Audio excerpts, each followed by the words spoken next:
The old pickup truck rattled down the dusty Montana highway as Tom pulled his baseball cap lower over his eyes. The afternoon sun was brutal, and the air conditioning had given up working months ago. He was heading back from another disappointing job interview at the lumber mill. Being a veteran didn't seem to count for much these days, especially when you walked with a slight limp and had gaps in your work history. Tom had been driving this same route for 3 years now, ever since he'd moved to this small town trying to start over. The landscape never changed much: endless fields, scattered farmhouses, and the occasional roadside diner.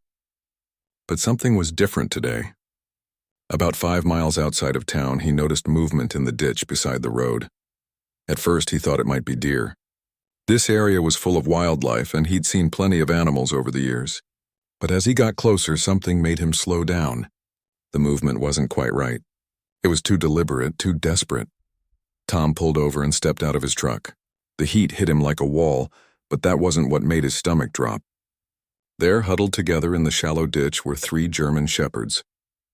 They weren't just resting in the shade. They were dying. The sight took him back to places he tried not to remember. Hot, dusty roads in Afghanistan where he'd seen too much suffering. But this was Montana, not a war zone. How could 3 dogs end up like this in the middle of nowhere? The largest of the 3, clearly a female, lifted her head when she heard Tom's footsteps.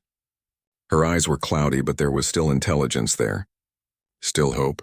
The other 2, both males, barely moved. Their breathing was shallow and labored. Tom had grown up around dogs.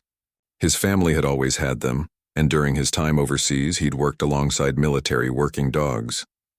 He knew what healthy German shepherds should look like, and these 3 were nowhere close. Their ribs showed through matted, dirty fur. Their tongues hung out dry and cracked. They had open wounds that looked infected. "Hey there, girl," Tom said softly, crouching down but keeping his distance. He didn't want to scare them, and he wasn't sure how they might react. Injured animals could be unpredictable, even gentle ones. The female dog made a small whimpering sound. It wasn't aggressive, it was pleading. Tom had heard that sound before, from wounded soldiers asking for help. It was the universal language of someone who had given up hope but was willing to try one more time. Tom looked around. There were no houses in sight, no farms, no other cars on the road. How long had these dogs been here? Days? Weeks? And why were they together? Most stray dogs didn't travel in packs, especially not like this. He pulled out his phone to call for help, but there was no signal. Out here in rural Montana, cell towers were few and far between. The nearest town was still 15 minutes away, and he didn't even know if they had an animal shelter, let alone a veterinary clinic. Tom made a decision that would change everything. He couldn't leave them here, even if it meant using the last of his gas money, even if it meant dealing with problems he couldn't afford. He wasn't going to drive away and let these dogs die. Moving slowly and talking softly, Tom approached the dogs. The female allowed him to get close, even lifting her head slightly as if she understood he was trying to help. The 2 males were in worse shape. One was unconscious and the other could barely keep his eyes open. Loading them into his truck was heartbreaking. They weighed almost nothing for their size, and they were too weak to resist. Tom laid them carefully in the truck bed, using an old blanket he kept behind the seat to make them more comfortable. The female managed to lick his hand once, a tiny gesture that nearly broke his heart. As Tom drove toward town, his mind raced. He had maybe $40 in his wallet, and another $100 in his checking account. His disability payments wouldn't come for another week, and he still needed to buy groceries.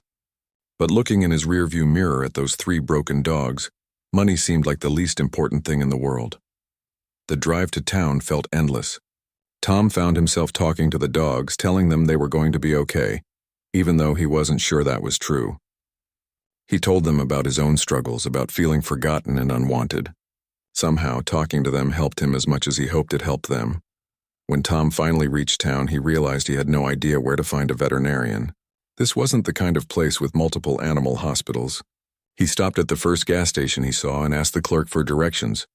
"There's Dr. Rodriguez about 10 minutes from here," the young man said, looking concerned when Tom explained the situation. "But I should warn you, she's expensive, and she doesn't always take payment plans." Tom thanked him and got back in the truck. As he drove to the veterinary clinic, he made a silent promise to the 3 dogs in his truck bed. Whatever it took, whatever it cost, he would give them a chance. He'd been saved once himself. pulled back from a dark place by people who cared. Now it was his turn to do the same for someone else. The veterinary clinic was a small, neat building with a sign that had seen better days. Tom parked and carefully lifted each dog from his truck. They were so weak they couldn't walk, so he had to carry them one by one into the waiting room. The receptionist's eyes widened when she saw him struggling through the door with the third dog in his arms. Before Tom could even explain, she was on the phone calling for Dr. Rodriguez. "We've got an emergency," she said into the phone. 3 German Shepherds, severe condition." Tom sat in the waiting room, gently stroking the female dog's head where it rested in his lap. The other 2 lay on the floor beside him, barely breathing. He found himself praying for the first time in years, not for himself, but for these 3 innocent creatures who had somehow found their way into his life. When Dr. Rodriguez came out to see them, her expression was grim. She was a middle-aged woman with kind eyes, but Tom could tell from her face that the situation was serious. "Let's get them into the examination room," she said. "I'll be honest with you, they're in bad shape. This is going to be expensive and there are no guarantees." Tom nodded, following her down the hallway. He didn't care about the cost anymore. Looking down at the female dog in his arms, seeing the trust in her eyes, he knew he'd found his purpose. These dogs had been abandoned and forgotten, just like he sometimes felt. But that was going to change, starting right now.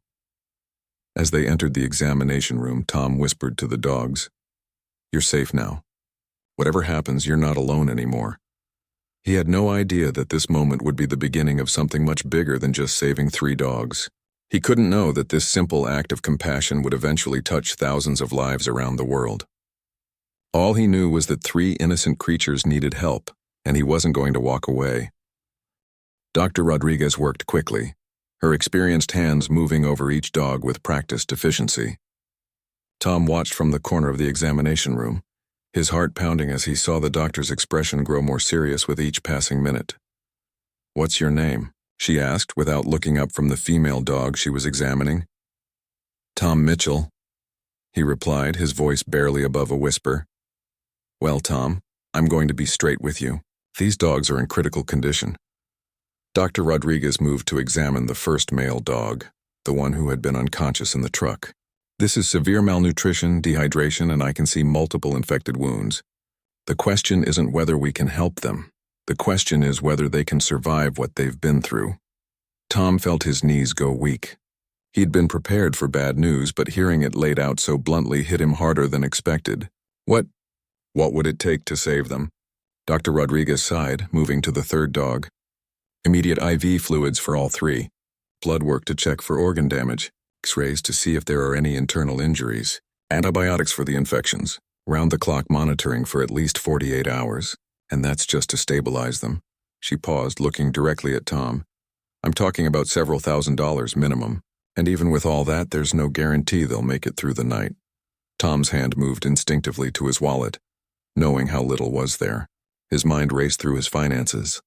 The disability check that wouldn't come for another week, the few dollars in his bank account, the bills that were already overdue. "How much?" he asked quietly. "For all 3 dogs, with emergency treatment and monitoring, probably around $4,000. Maybe more if complications arise." $4,000 might as well have been $4 million for Tom. But looking at the female dog, who had managed to lift her head slightly and was watching him with those intelligent brown eyes, he knew he couldn't walk away. "There's something else," Dr. Rodriguez continued. "These aren't ordinary stray dogs. Look at their ears, they've been cropped in a very specific military style. And see these small scars on their legs and chest? Those are from tactical gear. These are working dogs, probably military or law enforcement." Tom's heart stopped. Military working dogs. He'd served alongside dogs like these in Afghanistan. They'd saved his life more than once, detecting roadside bombs and hidden weapons. The idea that former military dogs could end up abandoned and dying in a ditch made him physically sick. "Are you sure?" he asked. "Pretty sure. I've treated a few retired military dogs over the years. The question is how they ended up in such terrible condition." Dr. Rodriguez began setting up an IV line. "But right now we need to focus on keeping them alive." Tom pulled out his wallet and counted the bills. $43. It wasn't even close to enough. "Doctor, I need to make some calls." Can you start the treatment? I'll figure out the money." Dr. Rodriguez studied his face for a long moment. Something in his expression must have convinced her because she nodded. I'll start the fluids and get them stabilized. But Tom, I need to know you're serious about this. Starting treatment and then having to stop halfway would be worse than not starting at all. I'm serious, Tom said firmly. Whatever it takes. As Dr. Rodriguez and her assistant began working on the dogs, Tom stepped outside to make phone calls. His first call was to his sister in California, but it went straight to voicemail. His second call was to his old Army buddy Dave, who lived 2 states away. Tom? What's wrong, man? You sound terrible, Dave said. Tom quickly explained the situation. I know it sounds crazy, but I can't leave these dogs to die. They're military working dogs, Dave. They serve just like we did. There was silence on the other end of the line. Then Dave spoke quietly. How much do you need? About $4,000. Another pause. Jesus, Tom, I don't have that kind of money lying around, but let me make some calls. There are other guys from our unit. Maybe we can put something together. Dave, I can't ask you to... You're not asking. I'm offering. These dogs serve their country. They deserve better than dying in a ditch. Tom's next call was to the bank asking about loans. The answer was what he expected. His credit was shot and his income was too irregular. His third call was to a pawn shop asking about selling his motorcycle. Bring it in and we'll take a look, the owner said. But don't expect more than a few hundred. The market for used bikes isn't great right now. When Tom went back inside, he found Dr. Rodriguez monitoring the dog's vital signs. All 3 had IV lines now, and they were on warming blankets. Any improvement? He asked, too early to tell. But they're getting fluids, which is the most important thing right now.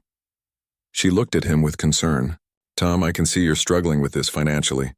There might be other options. Like what? Sometimes the Humane Society can help with emergency veterinary costs. Or there are rescue organizations that take on cases like this. Tom shook his head. How long would that take? Could be days, maybe weeks to get approval for funding. These dogs don't have weeks, Dr. Rodriguez nodded, understanding. Then we keep fighting. Over the next few hours, Tom's phone rang repeatedly. Dave had reached out to their old unit and word was spreading. Small amounts started coming in. $20 from one guy, $50 from another, $100 from their old sergeant. It wasn't enough, but it was a start. The female dog, who Tom had started calling Hope in his mind, showed the first signs of improvement around midnight. She lifted her head when he spoke to her and even managed to drink a small amount of water. That's a good sign, Dr. Rodriguez said, checking her temperature.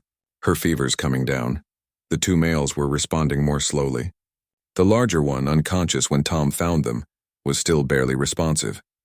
The smaller one showed some improvement but was still critically weak. Tom spent the night in the clinic, sleeping in a chair beside the dogs. Every few hours, Dr. Rodriguez would check on them, adjusting medications and monitoring their progress. Around dawn, his phone buzzed with a text from Dave. Check your bank account. Tom logged into his mobile banking app and nearly fell out of his chair. There was an extra $800 in his account. His phone rang immediately. Dave, how did you... Word got around social media. Turns out a lot of people care about military working dogs. This is just the beginning, man. I've got more guys reaching out every hour. By the end of the second day, donations had reached nearly $2,000. Tom had also sold his motorcycle, his guitar, and several other possessions.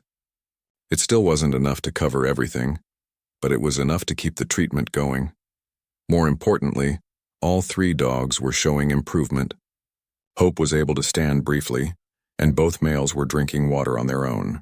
The infections were responding to antibiotics, and their strength was slowly returning. I've never seen anything like this, Dr. Rodriguez told Tom as they watched Hope take a few shaky steps around the examination room. I mean the dog's recovery, but also what you've done. Most people would have walked away. Tom knelt down and Hope came over to him, resting her head against his leg. I couldn't walk away. They're warriors, just like the dogs I served with overseas. They deserve a chance, Dr. Rodriguez smiled. Well, they've got more than a chance now. They're going to make it, Tom. All 3 of them. As Tom gently petted Hope's head, he felt something he hadn't experienced in years, a sense of purpose. He'd found these dogs broken and dying, just like he'd felt after coming home from the war. But together, they were all fighting their way back to life. He had no idea that this was just the beginning, that the story of these 3 rescued dogs would soon spread far beyond their small Montana town, that the simple act of refusing to give up on them would inspire thousands of people around the world. All Tom knew was that 3 brave dogs were alive because he'd chosen to stop his truck that day. And that was enough. 2 weeks after the rescue, Tom sat on the floor of Dr. Rodriguez's recovery room, watching something that made his heart race with recognition. Hope, the female German Shepherd, had just responded to a hand signal he'd made without thinking, a simple military gesture meaning, "Stay alert." She'd immediately gone into a defensive position, ears forward, body tense, scanning the room for threats. It was the exact same response he'd seen countless times from military working dogs in Afghanistan. "Did you see that?" Tom asked Dr. Rodriguez, who was checking on the 2 males. "See what?" Tom repeated the hand signal. Again, Hope responded instantly, this time moving to what military handlers called the ready position. The 2 males, now well enough to stand on their own, also seemed to recognize the gesture, though their responses were slower and less precise. "These aren't just former military dogs," Tom said, his voice filled with amazement. "These are combat veterans. Look at this." He stood and gave the hand signal for search, pointing toward a corner of the room. Hope immediately began moving in a careful pattern, nose to the ground, checking for explosives or other threats. Her technique was textbook perfect despite her weakened condition. Dr. Rodriguez watched in fascination. "I've never seen anything like that." "How do you know those signals?" "I served in Afghanistan for 2 tours. I worked alongside military working dogs all the time."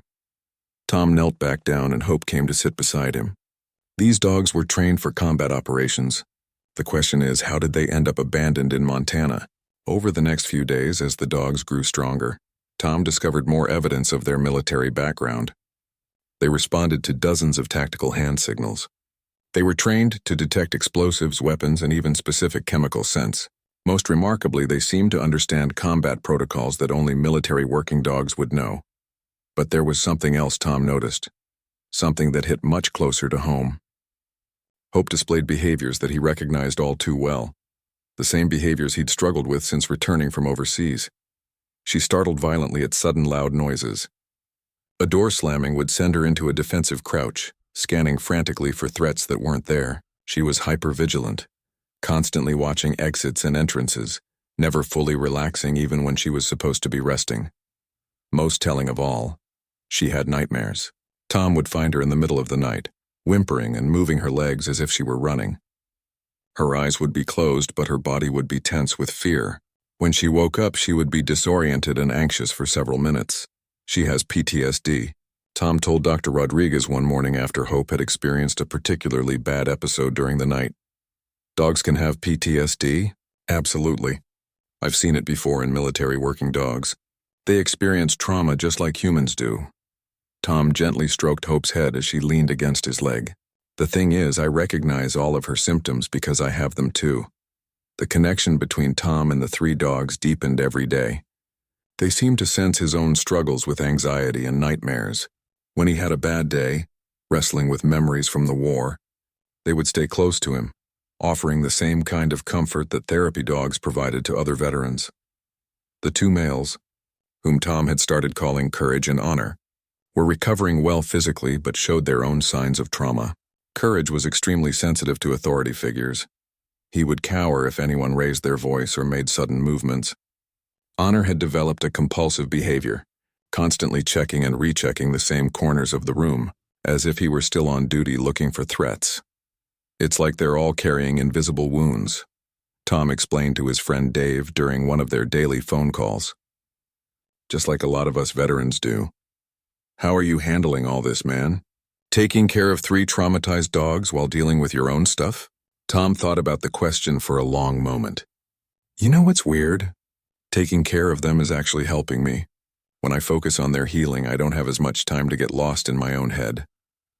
The truth was, Tom felt more purposeful than he had in years. Every morning, he would arrive at the veterinary clinic to spend time with the dogs. He'd work with them on basic commands, help them with their physical therapy, and most importantly, just be present with them during their difficult moments. Dr. Rodriguez had been amazed by the progress all 3 dogs were making. "I've never seen recovery like this," she told Tom. "It's not just their physical health, it's their whole demeanor. They're more confident, more trusting. Whatever you're doing with them is working." What Tom was doing was treating them like the veterans they were, He spoke to them with respect, acknowledged their service, and most importantly, he understood their trauma because he shared it. One afternoon, as Tom sat with the dogs in the clinic's small outdoor area, Hope did something that brought tears to his eyes. A car backfired in the parking lot, creating a loud bang that sounded like gunfire. All 3 dogs immediately went into defensive positions, just as Tom himself had tensed up at the sound. But instead of staying in that state of hypervigilance, Hope looked directly at Tom. Seeing that he was working to calm himself down, she gradually relaxed her stance.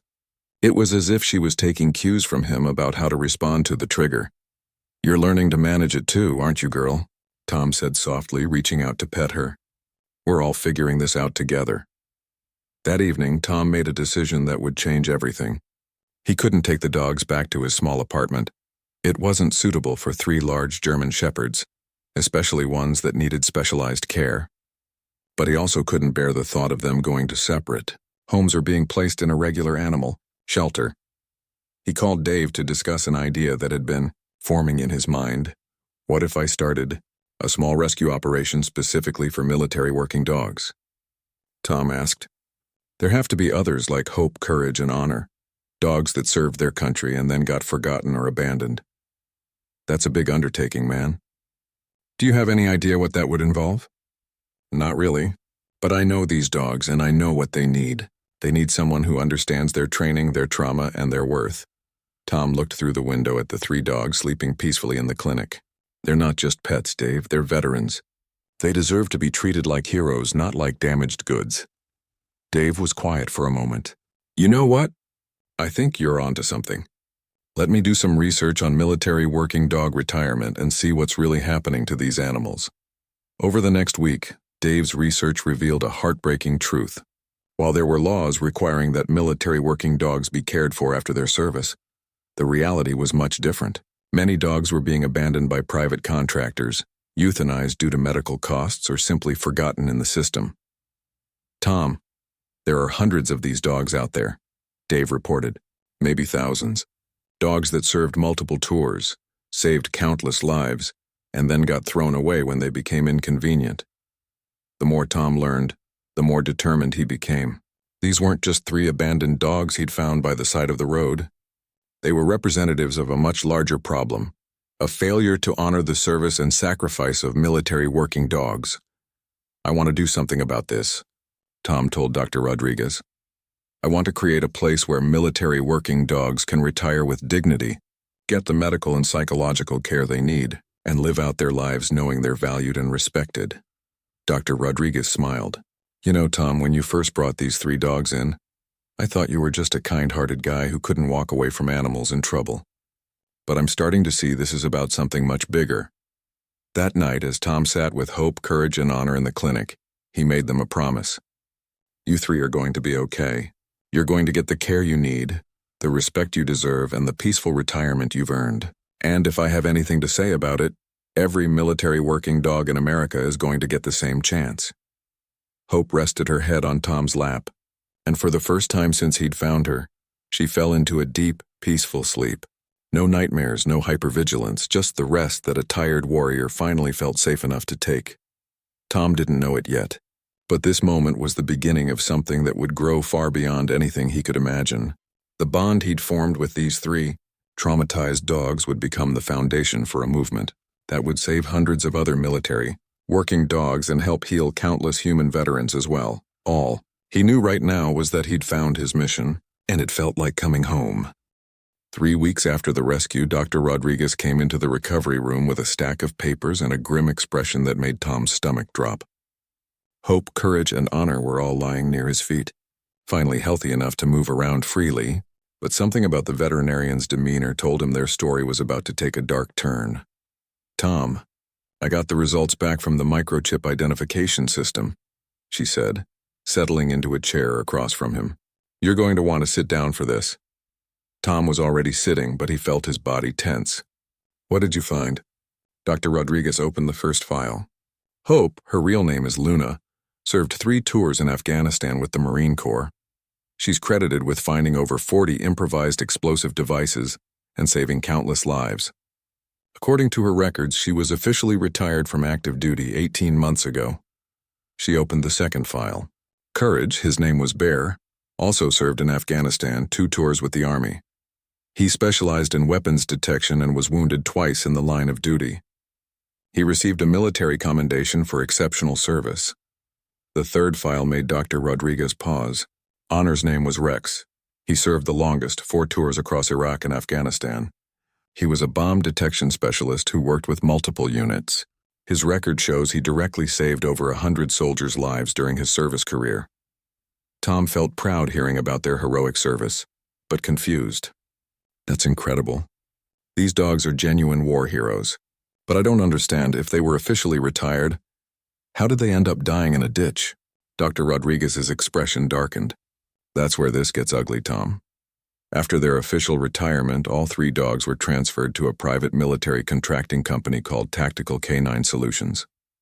This company was supposed to handle their transition to civilian life, finding them homes with former handlers, providing ongoing medical care, or placing them in appropriate retirement facilities. She pulled out another document. Instead, according to these records, Tactical Canine Solutions kept them for 6 more months, using them for private security contracts. Essentially, they kept working these already retired dogs to make money. Tom's hands clenched into fists. They kept using them after they were supposed to be retired? It gets worse. About 8 months ago, Tactical Canine Solutions lost several government contracts. Rather than properly caring for the dogs or finding them appropriate homes, they just abandoned them. Left them at a rural property in eastern Montana with minimal food and no veterinary care. The room fell silent except for the sound of the dogs breathing peacefully, unaware that their darkest chapter was being discussed. Tom felt a rage building inside him that reminded him of his worst days after coming home from the war. "Let me get this straight," Tom said slowly, his voice tight with controlled anger. "These dogs served multiple combat tours, saved hundreds of lives, and their reward was being abandoned to die?" "That's exactly what happened. And Tom, this isn't an isolated case." Dr. Rodriguez pulled out a laptop and showed him a document she'd found online. "I did some research after getting these records. There are dozens of reports of military working dogs being mistreated, abandoned, or even euthanized by private contractors." Tom stared at the screen, reading horror story after horror story. Dogs who'd served with distinction being killed because medical care was too expensive. Veterans who'd worked with specific dogs during deployment being told their partners had been reassigned, when in reality they'd been abandoned or worse. There was supposed to be a law, Tom said, remembering something from his time in service. Military working dogs were supposed to be protected. The National Defense Authorization Act, Dr. Rodriguez confirmed. It requires that military working dogs be provided for after their service. But apparently, there are loopholes when private contractors get involved, and enforcement is practically non-existent. Tom looked down at Hope, who had moved closer to him, sensing his emotional distress. She was watching his face with those intelligent brown eyes, and he could swear she understood they were talking about her. "How many dogs are we talking about?" he asked. Dr. Rodriguez showed him more research she'd compiled. "It's hard to get exact numbers because record keeping is inconsistent, but estimates suggest there are currently over 2,500 military working dogs in active service. Most will eventually retire, and based on the patterns I'm seeing, a significant percentage are ending up in situations like this." The scope of the problem hit Tom like a physical blow. We're talking about hundreds, maybe thousands of war heroes being thrown away like garbage. That's about the size of it. Dr. Rodriguez closed the laptop. And the really heartbreaking part is that many of these dogs could be successfully rehabilitated and placed in good homes. They're incredibly well-trained, loyal, and despite their trauma, most of them still have years of healthy life ahead of them. Tom stood up and began pacing the small room. Hope and the other 2 dogs watched him, their heads turning to follow his movement. They'd learned to read his moods, and they could tell he was upset. "What happened to Tactical Canine Solutions?" Tom asked. "That's another part of the problem. Companies like this often fold when they lose contracts, and then there's no accountability. The owners just start new companies under different names. The dogs that survive are someone else's problem." Tom felt the same sense of helpless anger he'd experienced after coming back from the war, when he'd struggled to get proper medical care through the VA system. It was the same bureaucratic indifference, the same willingness to discard veterans, both human and canine, once they were no longer useful. But this time, Tom wasn't helpless. This time, he had a chance to do something about it. "I want to contact other veterans who worked with military dogs," Tom said suddenly. "I want to find out how many of them know what happened to their partners." Dr. Rodriguez nodded. "I think that's a great idea. My guess is that most of them have no clue. They probably think their dogs are living comfortable retirements with caring families." Over the next few days, Tom began reaching out through social media and veteran networks. The responses he got were heartbreaking. One former handler had been trying for 2 years to find out what happened to his dog after their deployment ended. Another had been told his partner had been adopted by a military family but had never received any details or updates. Most painful were the veterans who had assumed their dogs were fine and were learning for the first time about the systematic abandonment and mistreatment. One former Marine called Tom in tears after discovering that his dog had been euthanized by a contractor rather than being given proper medical treatment for a treatable condition. "These dogs saved our lives," the Marine told Tom. "And we couldn't even save theirs because we didn't know they needed saving." Tom's friend Dave had been following the research as well, and he called with his own disturbing findings. "I've been digging into military contracting records," Dave reported. "There are at least 6 companies that have been involved in military working dog programs over the past 5 years. 3 of them have gone out of business or changed names, and there's almost no trail of what happened to the dogs they were responsible for." "How is this legal?" Tom asked. "Technically, it's not, but enforcement is almost impossible because the dogs are considered military equipment, not living beings with rights. Once they're transferred to private contractors, they fall into this gray area where nobody takes responsibility for their welfare." That evening, as Tom sat with Hope, Courage, and Honor in the clinic, he made a decision that would define the rest of his life. These 3 dogs weren't just individual rescues. They were evidence of a massive injustice that was happening to hundreds of other dogs just like them. "You guys are the lucky ones," he told them quietly. "You made it out alive. But there are so many others who didn't." Hope came over and rested her head on his knee as if she understood the weight of what he was feeling. Courage and Honor moved closer too, forming a protective circle around him. "I'm going to tell your story," Tom promised them. "I'm going to make sure people know what really happens to military working dogs after they serve. And I'm going to do everything I can to make sure no other dog ends up dying in a ditch after giving their life in service to this country." Tom didn't sleep that night. Instead, he sat at Dr. Rodriguez's desk, using her computer to document everything he'd learned about Hope, Courage, and Honor's true story. He wrote about their heroic service, their abandonment, and their miraculous rescue and recovery. As the sun came up, Tom looked at what he'd written, a powerful account of betrayal and redemption that revealed a truth most Americans had never heard. He realized this story could do more than just educate people about the problem. It could inspire them to take action. He was about to push the first domino in a chain reaction that would change everything for military working dogs across the country. He just had to find the courage to share their story with the world. Looking at the 3 dogs sleeping peacefully nearby, Tom found that courage. These heroes deserved to have their truth told no matter how painful it was to hear. Tom stared at the computer screen for nearly an hour before he finally worked up the courage to hit publish. The blog post he'd written about Hope, Courage, and Honor's story felt like the most important thing he'd ever done, but he was terrified of putting it out into the world. The small veterans forum he'd chosen to post on had maybe 300 members. Tom figured it was a safe place to start. People who would understand the importance of military working dogs and might care about what had happened to these 3 heroes. He titled the post simply, "3 military war dogs left to die. Their story needs to be heard." Within the first hour, Tom got 12 responses. Within 6 hours, he had over 100. By the end of the first day, veterans were sharing the post on their own social media accounts, and Tom's phone was ringing nonstop. "Tom, this is incredible," his friend Dave called to tell him. "Your story is being shared on Facebook groups I didn't even know existed. Military families, veteran organizations, dog lovers, everyone is talking about this." But it wasn't just the attention that surprised Tom. It was the responses. Veterans from across the country were reaching out to share their own stories about military working dogs they'd served with, and many of those stories were heartbreaking. One former Army specialist wrote, "I worked with a dog named Diesel in Iraq. He saved my unit at least a dozen times. When I got home, I tried to find out what happened to him. The military told me he was reassigned. Now I'm wondering if he ended up like your 3 dogs. Another veteran shared, "My partner was a German Shepherd named Storm. She was injured in an IED blast that nearly killed both of us. Last I heard, she was being retired to a good home. Reading your story makes me realize I need to find out what really happened to her."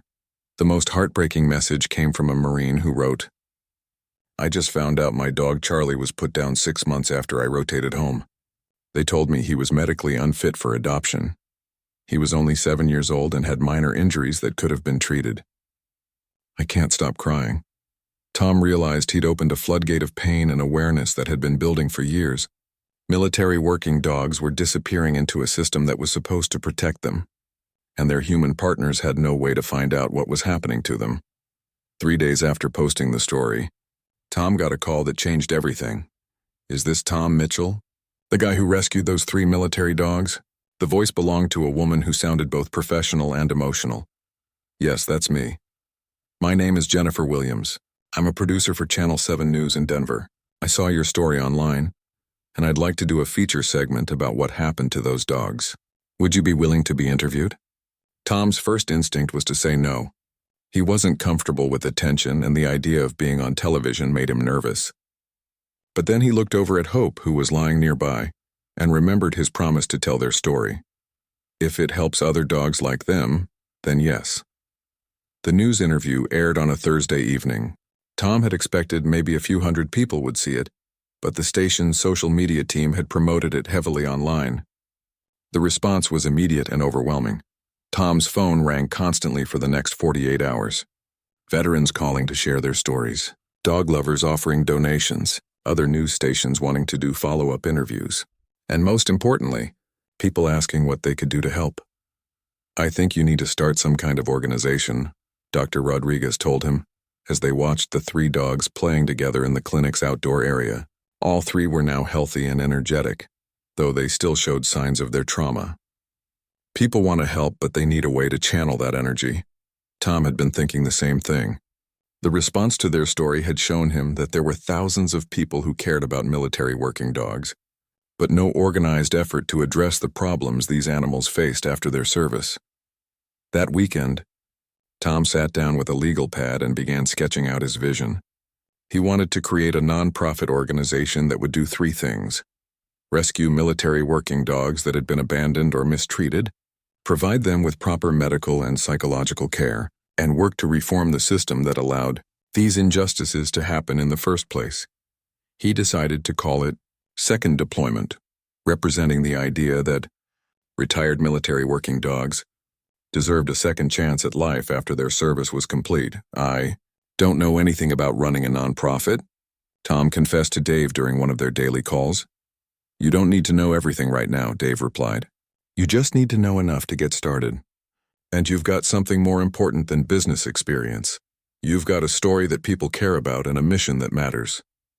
Dave had been doing his own research and had some encouraging news. "I found a lawyer who specializes in nonprofit startups. Her name is Rachel Thompson, and she's a veteran herself. She said she'd help you file the paperwork to get Second Deployment officially established."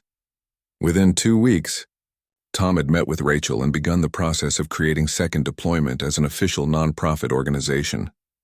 The paperwork was complicated, but Rachel walked him through every step. "What you're doing is going to make a real difference," she told him. "I've worked with a lot of veteran-focused nonprofits, and most of them are trying to solve problems that already have dozens of organizations working on them. This is different. You're addressing something that's been completely ignored." The first major donation came from an unexpected source. Tom got a call from a businessman in Texas who had seen the news story. "Mr. Mitchell, my name is Robert Chen. I own a construction company, and my son served in Afghanistan with a military working dog. I want to donate $10,000 to get your organization started." Tom nearly dropped the phone. $10,000 was more money than he'd ever had access to in his life. "Sir, I don't know what to say." "You don't need to say anything. Just promise me you'll use it to help dogs like the ones you rescued." The donations kept coming. Most were small, $20 or $50 from individual veterans and dog lovers, but they added up quickly. Within a month of the news story airing, Second deployment had raised over $25,000. More importantly, Tom was getting calls from people who wanted to volunteer, veterinarians offering free services, trainers who specialized in working with traumatized dogs, even other veterans who wanted to help with rescue operations. The biggest breakthrough came when Tom got a call from a retired Air Force colonel named Patricia Johnson. "Tom, I saw your story and I think you need to know something. I spent the last 5 years of my military career working on military working dog programs. What happened to your 3 dogs isn't unusual, it's the norm. There are probably 200 dogs right now in situations similar to what Hope, Courage, and Honor went through." Tom felt his heart sink. 200? At minimum. And that's just the ones I know about. The actual number could be much higher.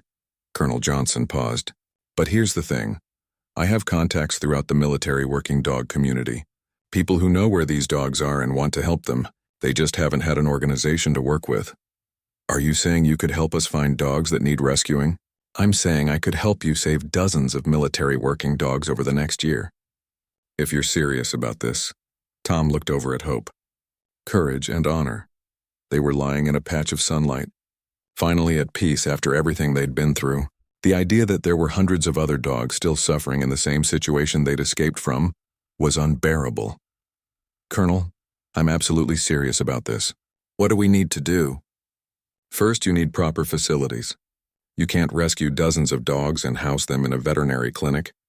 Second, you need a team of people who understand military working dog training and trauma. And third, you need a plan for what happens to these dogs once you rescue them." Tom realized that second deployment was about to become much bigger than he'd ever imagined. What had started as an effort to save 3 abandoned dogs was turning into a mission to reform an entire system. That night, as he sat with Hope, Courage, and Honor, Tom made another promise to them. "You 3 started something," he told them quietly. "Your story is going to help save hundreds of other dogs just like you. I don't know how we're going to do it, but we're going to try." Hope came over and rested her head on his lap, looking up at him with those intelligent brown eyes that had first captured his heart in that roadside ditch. It was as if she understood that their rescue was just the beginning of something much larger. Tom had found his mission, and now he had the support to make it real. The question wasn't whether he could help other military working dogs. The question was how many he could save before it was too late. 6 months after rescuing Hope, Courage, and Honor, Tom stood in the middle of a 40-acre plot of land in rural Montana, trying to believe what was happening around him. The property had been donated by a local rancher whose grandson had served with military working dogs in Iraq. Now it was buzzing with activity as dozens of volunteers worked to transform it into a sanctuary for retired military working dogs. "Tom, where do you want the medical building?" called out Mike Rodriguez, a construction foreman who was donating his time to manage the building project. Tom looked at the blueprints spread across the tailgate of his pickup truck. The plans had been drawn up by an architect whose brother was a veteran, and they showed a facility unlike anything Tom had imagined when this all started. There would be individual kennels for 30 dogs, a full veterinary clinic, a training facility, and housing for staff and volunteers. "Put it near the main building, but far enough away that the noise won't stress the dogs," Tom replied, still amazed that he was having conversations about building a multi-building complex. The transformation of second deployment from a one-man rescue operation to a major non-profit had happened, faster than anyone expected. The original news story about Hope, Courage, and Honor had gone viral on social media, reaching millions of people across the country. More importantly, it had reached people with the resources and connections to make a real difference. The first major breakthrough had come when Tom received a call from Patricia Miller, a retired corporate executive whose son had been killed in Afghanistan while serving alongside a military working dog. "Tom, I've been looking for a way to honor my son's memory," she had told him during their first phone conversation. He loved his military working dog partner more than anything. "When I saw your story, I knew this was what I wanted to support." Patricia's initial donation of $50,000 had allowed second deployment to lease temporary facilities and begin their first official rescue operations. But more importantly, she had used her business connections to introduce Tom to other potential supporters. Within 3 months, second deployment had a board of directors that included successful business leaders, retired military officers and veterinary professionals. They had also attracted the attention of several major foundations that supported veteran causes and animal welfare. The breakthrough that changed everything came when Tom was invited to speak at a veterans conference in Washington, D.C. He had been nervous about addressing such a large audience, but Hope had been there with him as his support animal, and her presence had given him the confidence to tell their story. In the audience that day was Senator Margaret Walsh, whose brother had served as a military working dog handler in Vietnam. After Tom's presentation, she had approached him with an offer that left him speechless. "Tom, what you're doing is exactly what this country needs," she had said. "I want to introduce legislation to reform how military working dogs are treated after their service. But I need organizations like yours to demonstrate what proper care looks like." Senator Walsh's support had opened doors that Tom never knew existed. Suddenly, Second Deployment was being invited to meetings at the Pentagon. Military officials who had been unaware of the problems facing retired military working dogs were asking for Tom's input on policy changes. But the real momentum came from ordinary people who were inspired by the story and wanted to help. The Second Deployment website, which had started as a simple blog about 3 rescued dogs, was now receiving thousands of visitors every day. Many of them were making donations, but just as many were volunteering their time and skills. Dr. Jennifer Martinez, a veterinarian from Colorado, had driven 12 hours to volunteer at the sanctuary after reading about Second Deployment online. "I specialize in trauma recovery for working dogs," she told Tom during her first week at the facility. "What you're doing here is groundbreaking.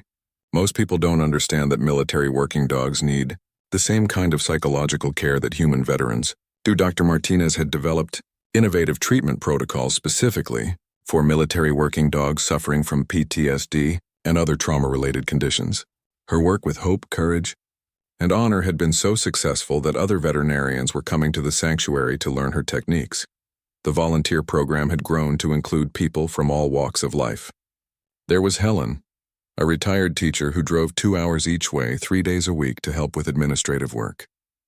There was Carlos, a young veteran who had struggled to find purpose after leaving the military and had discovered a calling in working with traumatized dogs. Most meaningful to Tom was the group of former military working dog handlers who had found their way to Second Deployment. These men and women understood the special bond between soldiers and their canine partners, and many of them were dealing with their own guilt and grief over not knowing what had happened to dogs they had served with. "Working here helps me process what I went through," explained Danny, a former Marine who had lost his partner in an IED blast in Afghanistan. "I couldn't save my dog over there, but I can save other dogs here." The rescue operations had expanded far beyond anything Tom had imagined. Colonel Patricia Johnson had been true to her word, providing intelligence about military working dogs in distress across the country. In 6 months, Second Deployment had rescued 27 dogs from situations ranging from abandonment to outright abuse. Each rescue brought its own challenges and heartbreak. There was Atlas, a Belgian Malinois who had served 4 tours in Iraq and had been found chained to a tree behind an abandoned building, nearly dead from starvation. There was Bella, a German shepherd who had been used for breeding by a puppy mill after her military service ended, her body worn out from constant pregnancies. But there were also incredible success stories.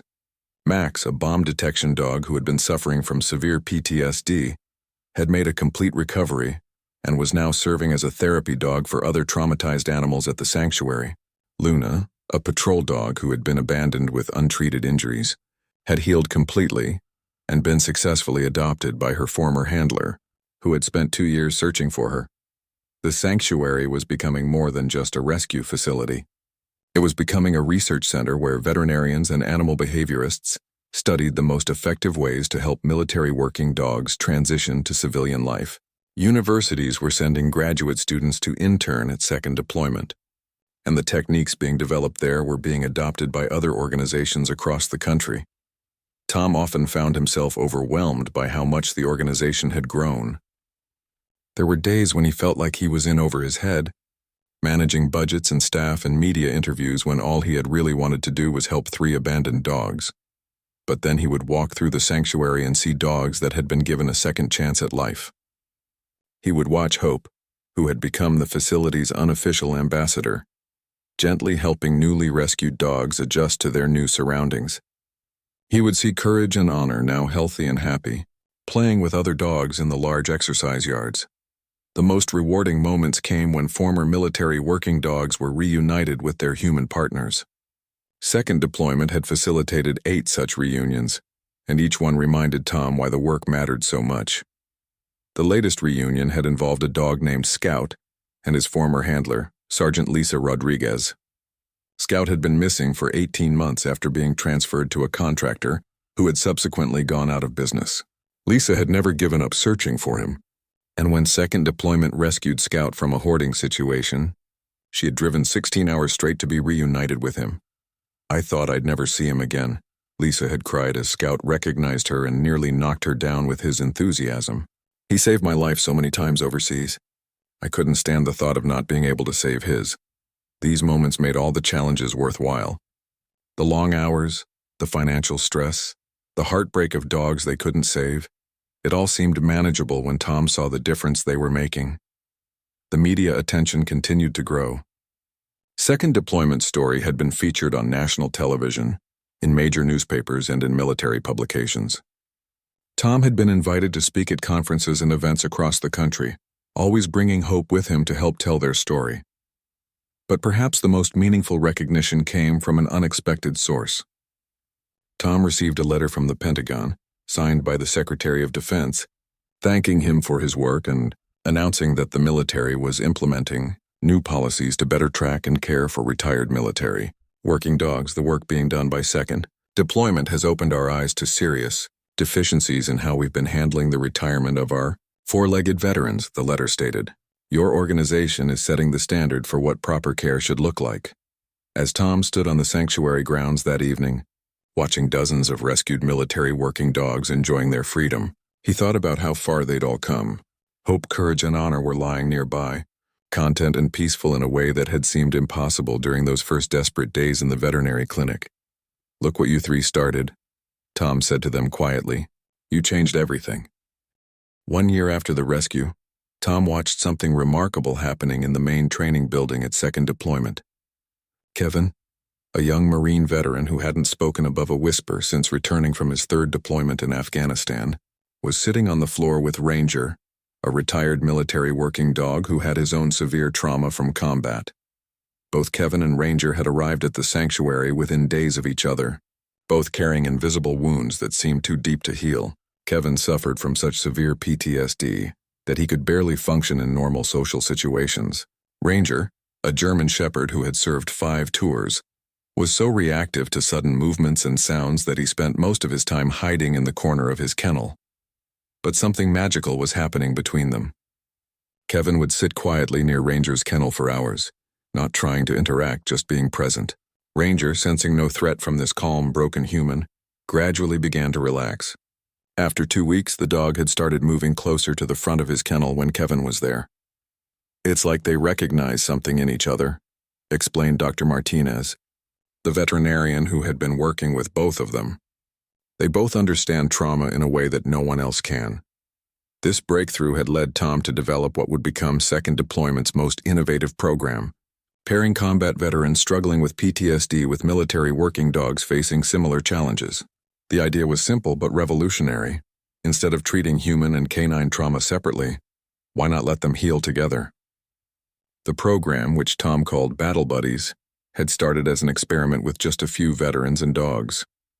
But the results were so remarkable that word spread quickly through veteran communities across the country. Now there was a waiting list of both veterans and dogs wanting to participate. The science behind the program was solid.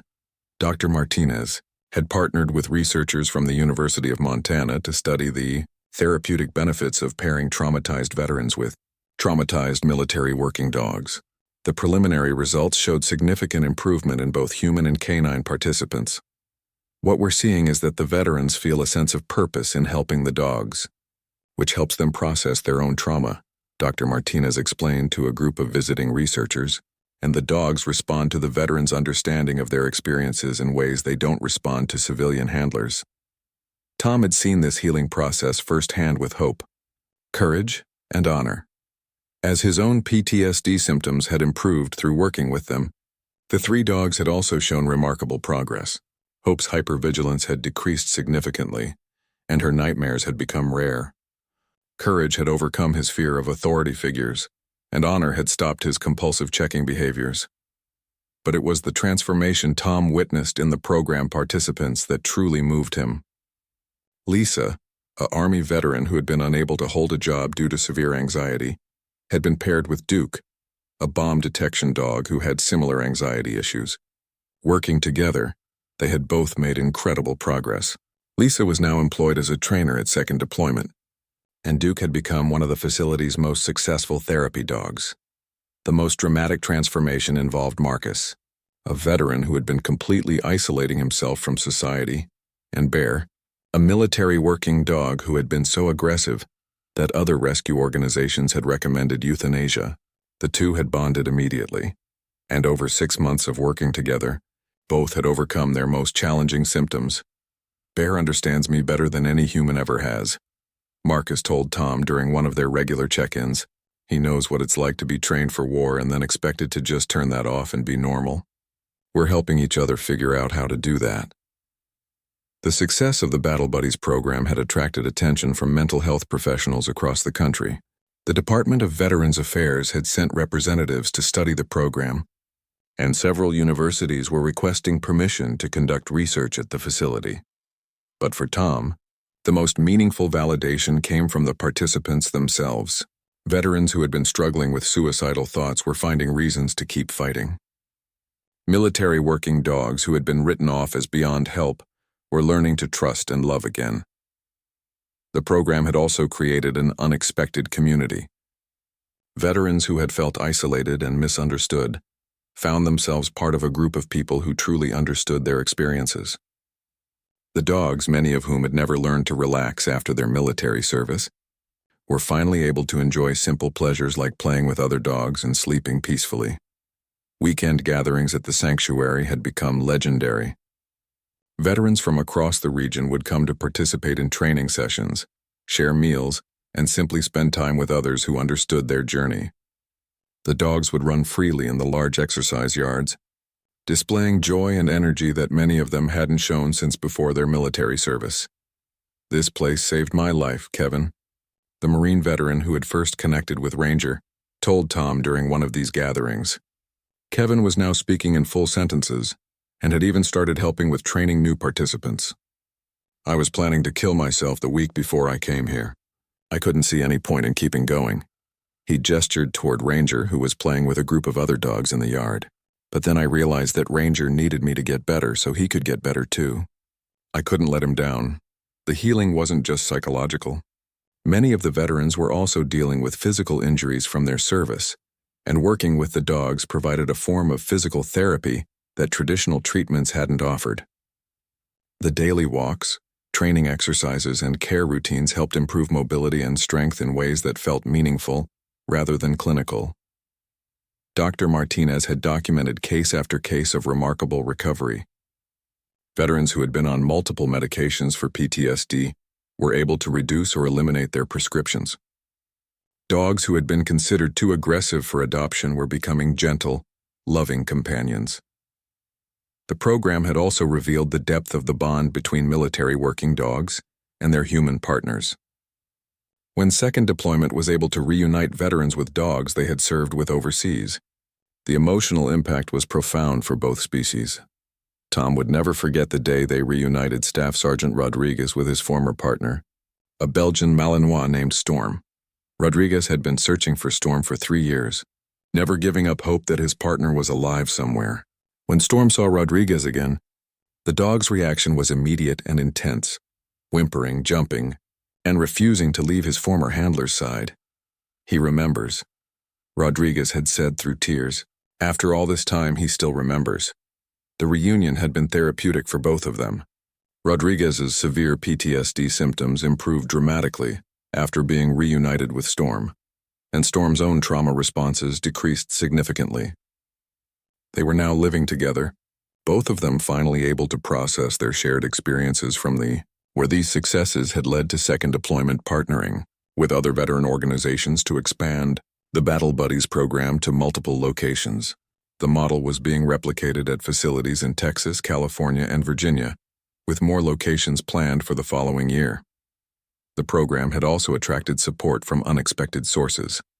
Professional athletes, celebrities, and corporate leaders were donating money and time to support the work.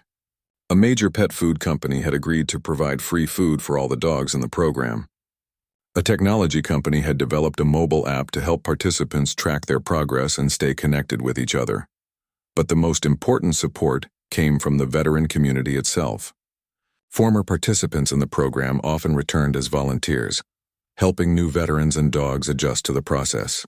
They formed a network of peer support that extended far beyond the sanctuary. Tom often found himself amazed by the community that had grown around second deployment. What had started as his personal mission to save 3 abandoned dogs had become a movement that was healing both human and canine veterans across the country. Standing in the main yard one evening, watching dozens of veterans and dogs interacting with joy and purpose, Tom reflected on how much had changed. Hope, courage, and honor were now senior members of the community, helping to welcome new arrivals and providing stability for dogs and humans who were just beginning their healing journey. Hope had become particularly gifted at working with newly rescued dogs who were too traumatized to trust humans. Her calm presence and understanding seemed to communicate to them that healing was possible. Courage had developed into an excellent therapy dog, providing comfort to veterans during their most difficult moments. Honor had become a training partner for dogs learning to overcome their combat-related anxieties. The 3 dogs that Tom had found dying in a ditch were now saving lives themselves, helping both human and canine veterans find their way back from the darkness of trauma. They had not only been given a second chance at life, they had become the foundation for giving hundreds of others the same opportunity. As Tom watched, Hope gently encouraging a newly arrived dog to join a group playing in the yard, he realized that the healing was circular. The veterans helped the dogs helped the veterans, and together they all helped each other become whole again. 3 years after finding 3 dying German shepherds in a roadside ditch, Tom stood in the gallery of the United States Senate, watching history being made. Below him, senators were debating the Military Working Dog Retirement Act, landmark legislation that would ensure every military working dog in America received proper care after their service ended. Senator Margaret Walsh was presenting the final arguments for the bill, and Tom felt his heart swell with pride as she referenced the work being done at Second Deployment, the organization founded by Tom. Mitchell has demonstrated what proper care for retired military working dogs looks like, Senator Walsh said, her voice carrying across the chamber. They have rescued over 200 dogs, developed revolutionary treatment protocols, and proven that these animals can recover from even the most severe trauma when given appropriate care. Hope was lying quietly at Tom's feet, wearing her official service dog vest. At 9 years old, she had become the face of the movement to reform military working dog retirement. She had appeared at congressional hearings, visited elementary schools to educate children about military service, and served as an ambassador for all the forgotten heroes they had rescued. The debate continued for another hour, but Tom could tell from the tone of the discussion that the bill would pass. Too many people now knew the truth about what had been happening to military working dogs after their service. The stories of abandonment and abuse that Second Deployment had documented were impossible to ignore. When the final vote was called, Tom held his breath. Hope seemed to sense the importance of the moment. She lifted her head and watched the proceedings with those same intelligent, brown eyes that had first captured Tom's heart 3 years earlier. The bill passes by a vote of 78 to 22, announced the Senate. President Tom felt tears streaming down his face as the gallery erupted in applause. This legislation would change everything for military working dogs across the country. No more abandonment by private contractors. No more euthanizing healthy dogs because medical care was too expensive. No more veterans searching desperately for partners who had simply disappeared into an uncaring system. The journey to this moment had been longer and more challenging than Tom ever imagined. After the initial success of Second Deployment, there had been setbacks and obstacles that had tested everyone's resolve. The most difficult period had come during the second year, when a scandal involving military working dog contractors had temporarily damaged public support for reform efforts. Several organizations that claimed to be helping retired military dogs were exposed as fraudulent, and for a while, legitimate operations like Second Deployment faced increased scrutiny and reduced donations. Tom had been forced to make painful decisions about which dogs they could afford to rescue and which programs they could continue to fund. There were nights when he wondered if he was in over his head, trying to solve a problem that was too big and too systemic for one small organization to handle. But the community that had formed around Second Deployment refused to let the mission fail.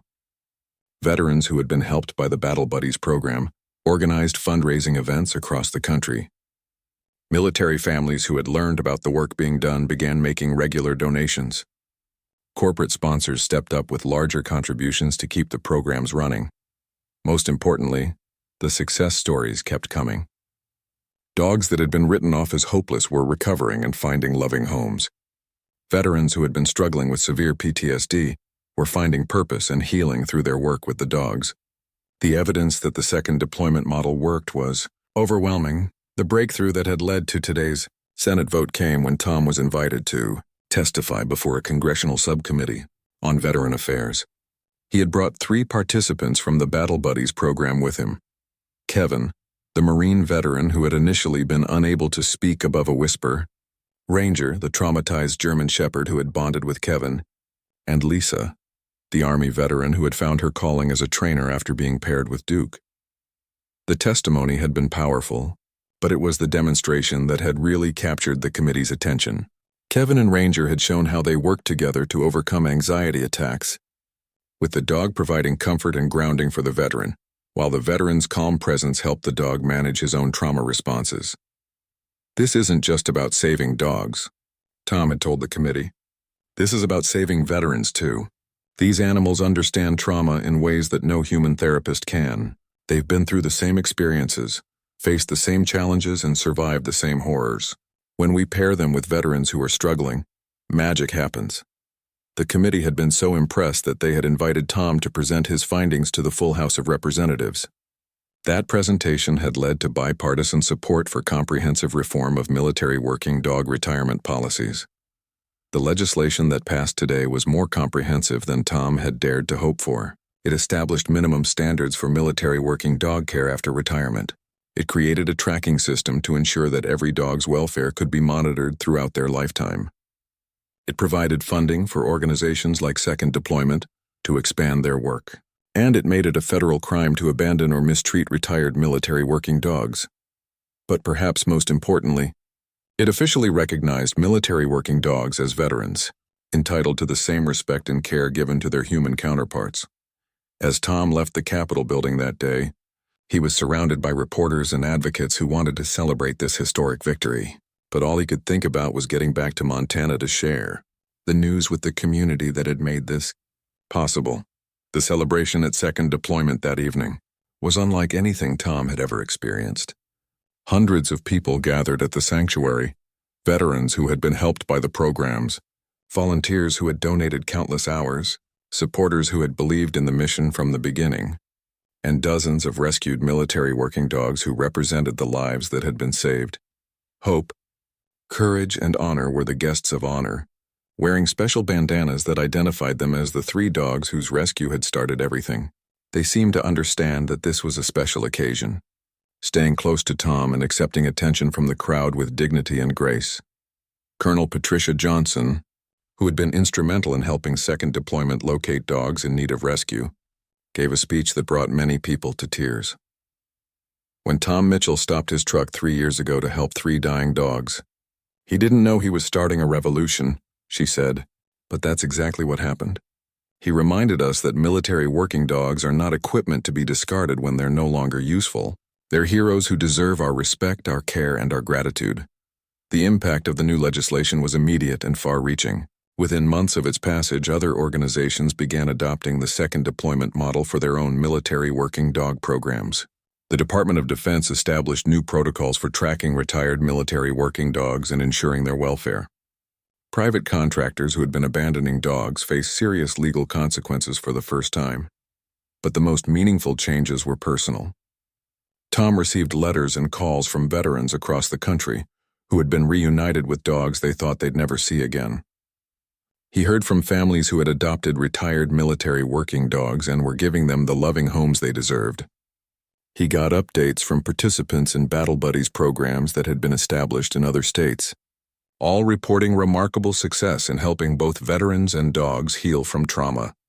The sanctuary itself had grown to accommodate over 100 dogs at any given time, with a staff of 30 full-time employees and hundreds of volunteers.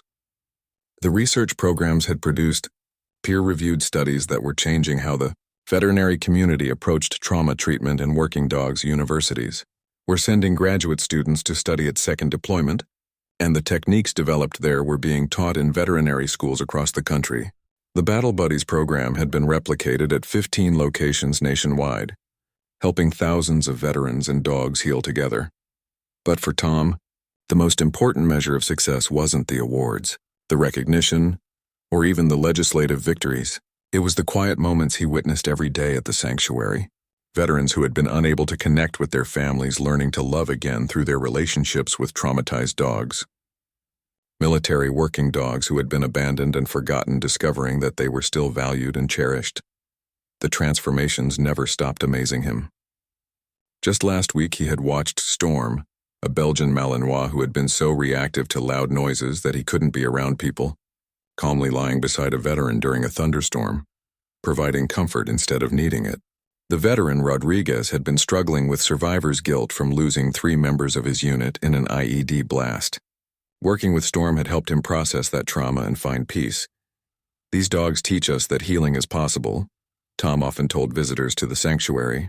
They show us that no matter how broken we feel, no matter how much trauma we've experienced, we can still find ways to help others and find meaning in our life.